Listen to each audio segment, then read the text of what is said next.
Welcome to Coding with Kids. My name is Clea. Today we're going to teach you JavaScript variables. So there are three ways to define a JavaScript variable. So there's var, let, and const. So today we're going to learn about var. So there's doctype HTML, then there's the HTML tag, then we have the head. In the head we have a title, which is hello world.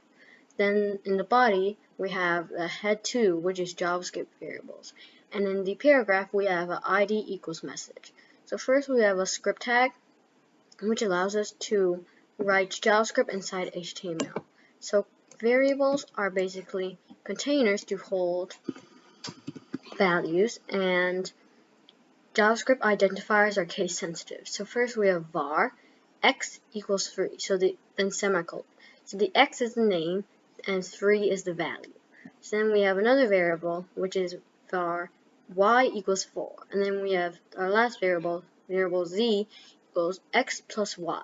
So here the x plus y will add the values of variables x and y, which is 3 plus 4. So 3 plus 4 is 7. So the variable z's value is basically 7. So then we're going to do document.getElementById message.innerHTML.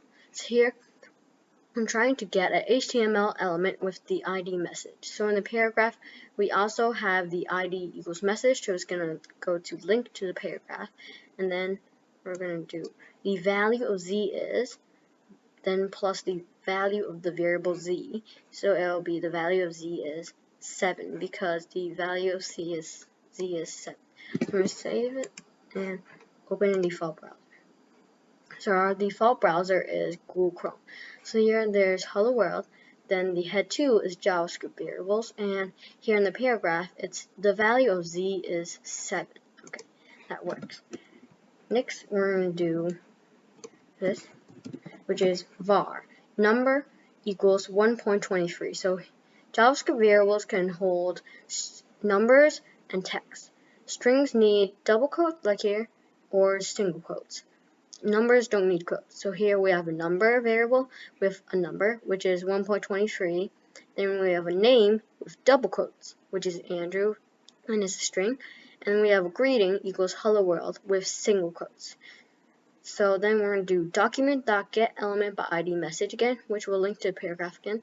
The inner HTML equals number, so the value of number, which is 1.23.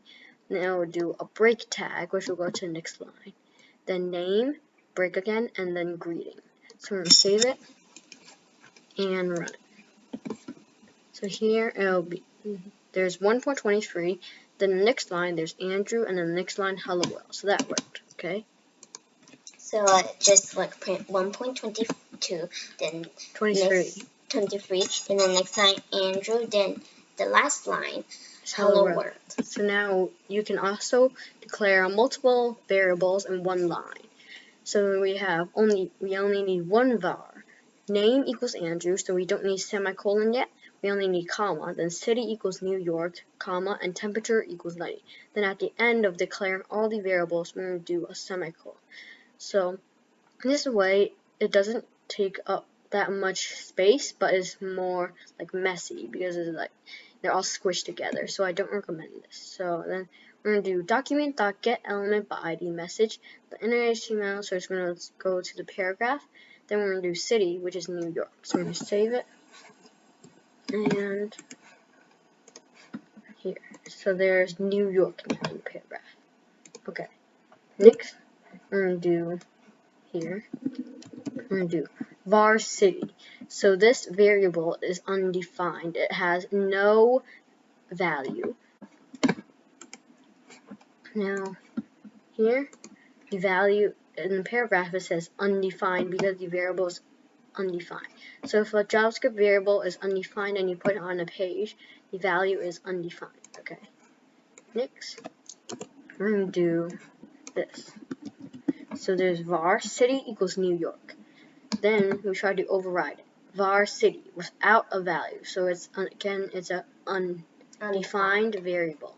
So here we're going to do in the paragraph with the getElementById message and put city in it. And we're going to see if the variable still has the value of New York or it doesn't have a value, which it will.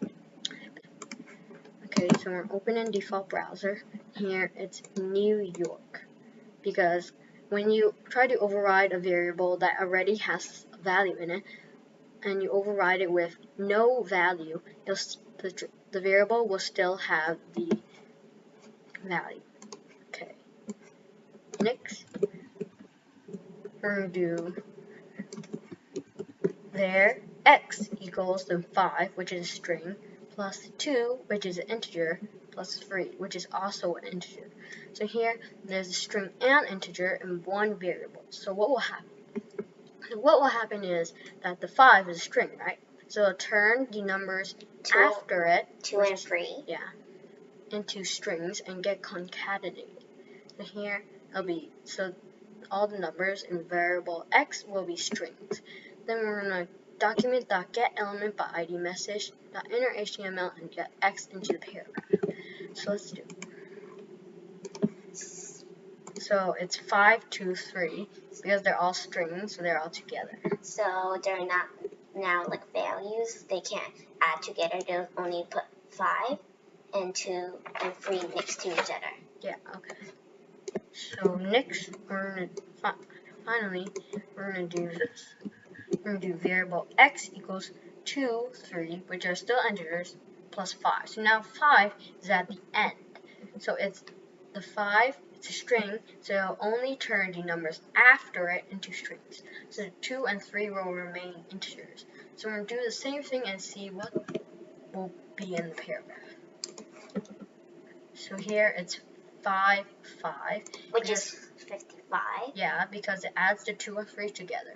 But the 5 is still a string, and they're int and string, so it'll be 55. Well, that was fun, and that's it for today. Thank you for watching. Remember to smash the like button and subscribe. Bye-bye.